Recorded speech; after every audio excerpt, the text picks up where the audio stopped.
When the grid fails, 320 million Americans will discover a brutal truth. Their survival was decided the moment they chose where to live. Not by their gear, not by their stockpiles, by geography. I spent 600 hours analyzing FEMA disaster data, nuclear target maps, climate projections, and prepper community intelligence to answer one question. Which American cities give you the best odds when everything collapses? Not good odds, just better than everywhere else. 10 cities made the list. Every other major population center in America failed at least one critical filter. Some failed all of them.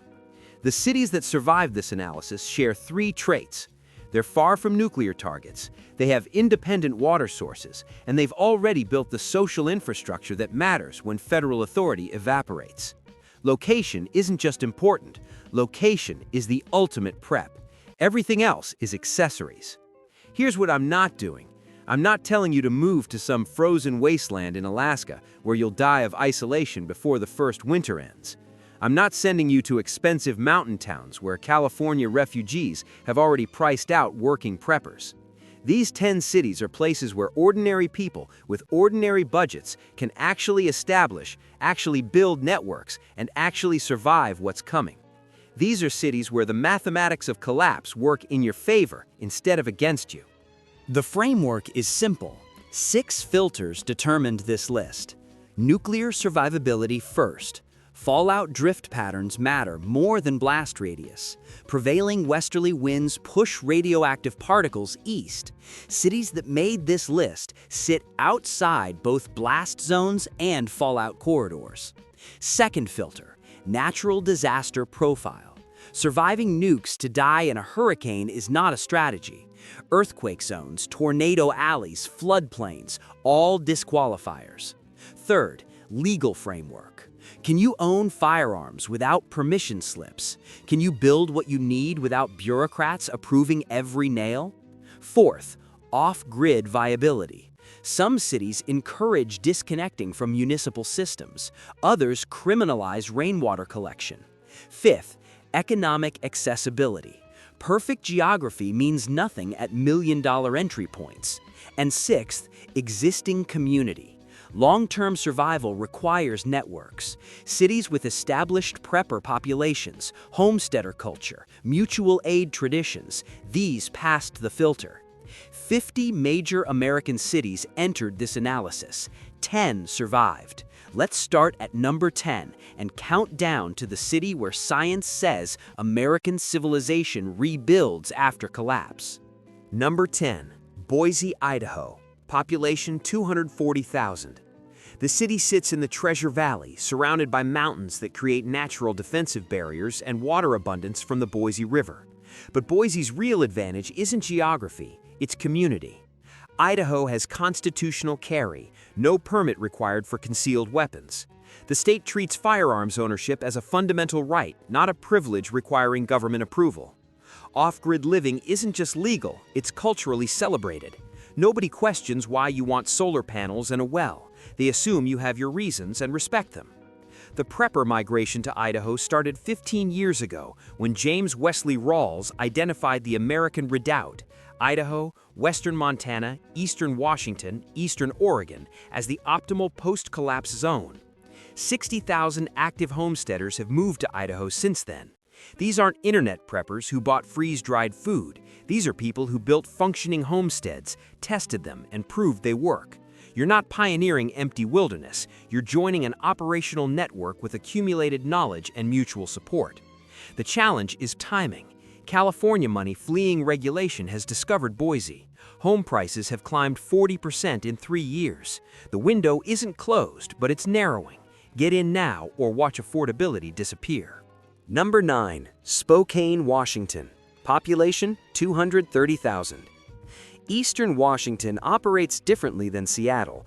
Out here, the politics shift conservative, firearms are common, and self-sufficiency is expected rather than eccentric. Spokane sits on the Spokane Aquifer, one of the largest underground freshwater reserves in America. 55 trillion gallons. While Phoenix and Las Vegas die of thirst when pumps fail, Spokane has water security that doesn't depend on distant infrastructure. The growing season exceeds 150 days, cold enough in winter to kill pests and preserve stored food, warm enough in summer to produce abundant harvests. Climate doesn't fight you here, it cooperates. Legal framework includes constitutional carry since 2024. Washington state's western politics haven't penetrated eastern regions, where county sheriffs explicitly refuse to enforce Seattle's gun laws. Spokane offers urban infrastructure, hospitals, universities, supply chains, combined with rural access. 20 minutes outside the city puts you on affordable land, with water, timber, and distance from population density. The trade-off is fire season. Eastern Washington burns more frequently as climate shifts. Choose your property carefully, maintain defensible space, and plan for smoke. Number 8. Fayetteville, Arkansas. Population 95,000. Fayetteville sits in the Ozark Mountains, where half the population maintains a survivalist or self-sufficiency mindset. Not internet preppers, multi-generational families living close to the land since before prepping had a name. Great-grandmother gardened, canned, hunted, and stored food because that's survival. Grandmother did the same, mother did the same. The current generation does the same. This isn't ideology, it's inheritance. The knowledge base is distributed across the population. When lights go out, Arkansas doesn't have to learn anything new. It stops pretending to participate in the modern economy and returns to what worked for 2 centuries. The Ozarks contain over 6,000 caves, natural shelters with year-round stable temperatures, cool in summer, moderate in winter, radiation resistant. Some properties include caves as features. You can buy land with a geology-provided bunker already built. Legal framework includes constitutional carry with some of America's most relaxed firearms laws. Off-grid living is legal, common, and culturally respected. The state doesn't just tolerate self-sufficiency, it admires it. Growing season exceeds 200 days. While northern states compress agriculture into 3 months, Arkansas produces food for over half the year. Longer seasons mean more harvests, mean more calories. Housing costs remain dramatically below national averages. Fayetteville offers university infrastructure, medical facilities, and employment while maintaining access to genuine Ozark wilderness 20 minutes outside town. The disadvantage is tornado risk, not as severe as Oklahoma, but present. Plan structures accordingly and maintain shelter space. Number 7. Coeur d'Alene, Idaho. Population 55,000. The Idaho Panhandle contains the densest concentration of prepared citizens in America. Coeur d'Alene sits at the center of this network. The city has urban amenities, hospitals, schools, commercial infrastructure, surrounded by wilderness that begins at the city limits. You can live in town with 5-minute access to genuine forest. The community infrastructure is what sets this location apart. 15 years of deliberate prepper migration created functioning mutual aid networks, established supply chains for self-sufficiency, and accumulated knowledge that new arrivals can access. You're not starting from zero, you're joining people who've already solved the problems you're about to face. Water security comes from Coeur d'Alene Lake and the Spokane River. Constitutional carry, zero state income tax, off-grid living is culturally expected. The challenge is cost. Coeur d'Alene has been discovered. Median home prices exceed $400,000. Wealthy refugees fleeing California and Seattle drive prices upward and culture sideways. Some areas that felt remote 5 years ago now face development pressure. The solution is looking 30 minutes outside the city, where land remains affordable and community networks still function. Post Falls, Rathdrum, Hayden. These towns maintain the culture while dodging the price inflation. Northern Idaho winters are brutal. -20 Fahrenheit happens regularly. The growing season compresses to 90 days. But that's exactly the filter. The same barriers that make Idaho hard for you make it impossible for unprepared refugees fleeing Seattle and Portland. Number 6. Chattanooga, Tennessee. Population 185,000. Tennessee occupies the middle of almost every metric. Not coldest, not hottest, not most isolated, not most connected. That middle ground is exactly where long-term survival happens. Chattanooga sits where the Tennessee River cuts through the Appalachian Mountains, creating natural defensive terrain and guaranteed water supply. 4 distinct seasons with a growing season exceeding 200 days. Cold enough in winter to kill pests, warm enough in summer for abundant harvests. Tennessee has constitutional carry since 2021. No state income tax. The Freedom to Farm Act explicitly protects agricultural operations from municipal interference. Tennessee has legally enshrined the right to homestead without bureaucratic obstruction.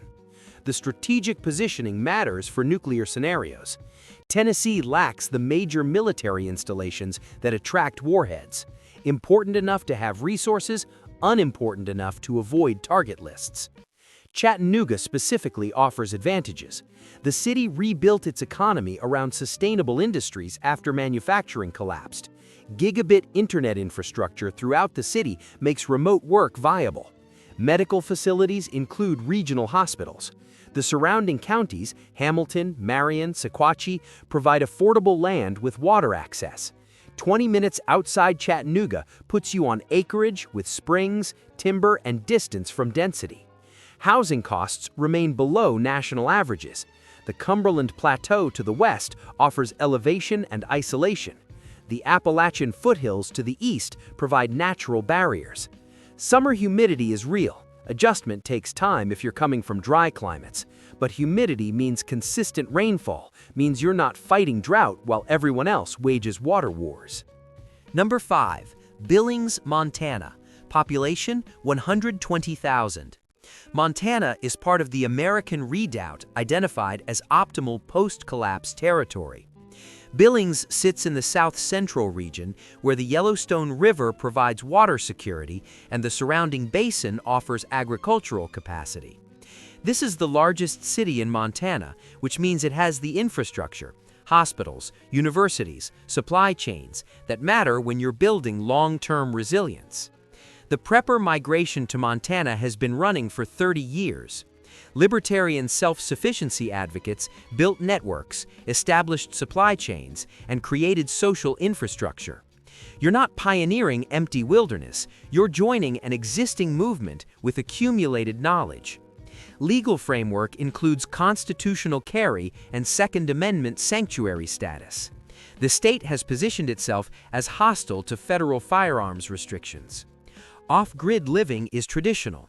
Northern Montana communities have been disconnected from municipal systems for generations.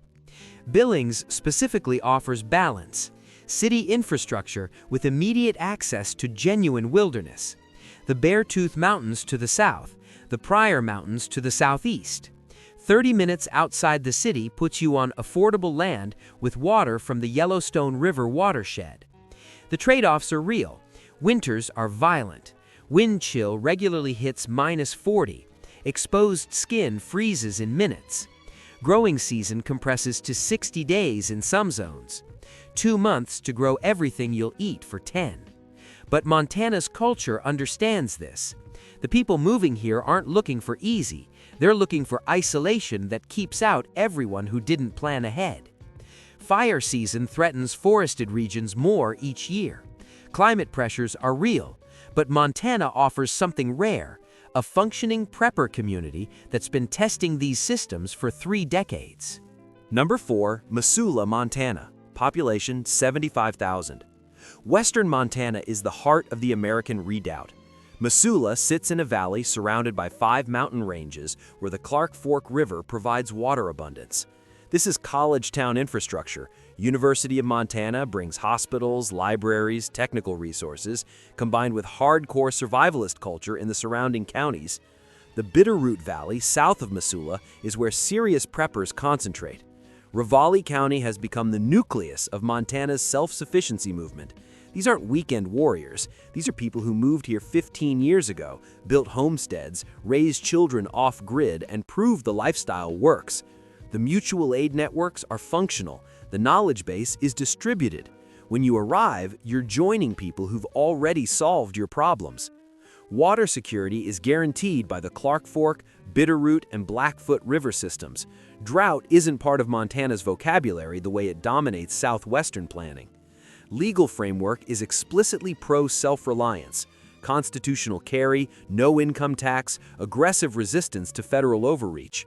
The challenge is the same as northern Idaho. California money discovered Montana. Bozeman has become a trophy town for wealthy refugees. Avoid it entirely.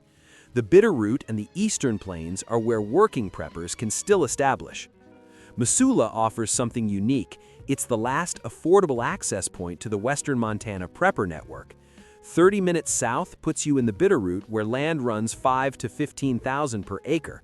That's rising, but it's still accessible for people with middle-class resources. Winters are hard. Grizzly country means the wildlife will kill you if you're careless, but the community infrastructure compensates. When things collapse, you're surrounded by people who know how to survive without systems. Number 3, Burlington, Vermont, population 45,000. According to FEMA's data, Vermont experiences fewer natural disasters than any other state in America. Not fewer major disasters, fewer disasters, period. No hurricanes, too far inland, tornadoes so rare they make news for weeks, earthquake risk negligible. If natural disasters were a competitive sport, Vermont wouldn't qualify. Why this matters? Every prep you build stays built. No tornado season threatening your shelter, no earthquake cracking your foundation, no hurricane flooding your stores. But Vermont's deeper advantage is social infrastructure. The town meeting tradition, direct local democracy where citizens gather face-to-face to make decisions, has operated for centuries. This isn't colonial reenactment, it's functional governance that continues when federal authority evaporates. Vermont has been accidentally training for post-collapse community organization since before America existed. Burlington sits on Lake Champlain with water security and transportation access. The surrounding counties, Chittenden, Franklin, Grand Isle, maintain agricultural capacity and homesteader culture. Legal framework includes constitutional carry since 2017. Off-grid living is legal throughout rural areas. 70% of Vermont is farmland or forest. Food production capacity is built into the landscape. The trade-offs matter. Property taxes are punishing. Vermont extracts revenue through real estate levies that test budgets. Growing season is short, like Maine, 90 to 120 days. Winter is real. But small state size means you can actually understand the entire system you're operating in. Vermont's population is 650,000. You can know your county. You can participate in town meetings. You can build networks that matter when larger systems fail. Burlington offers university infrastructure, medical facilities, and commercial supply chains, while maintaining immediate access to rural Vermont, where land remains affordable and community remains strong. Number 2, Kalispell, Montana, population 25,000.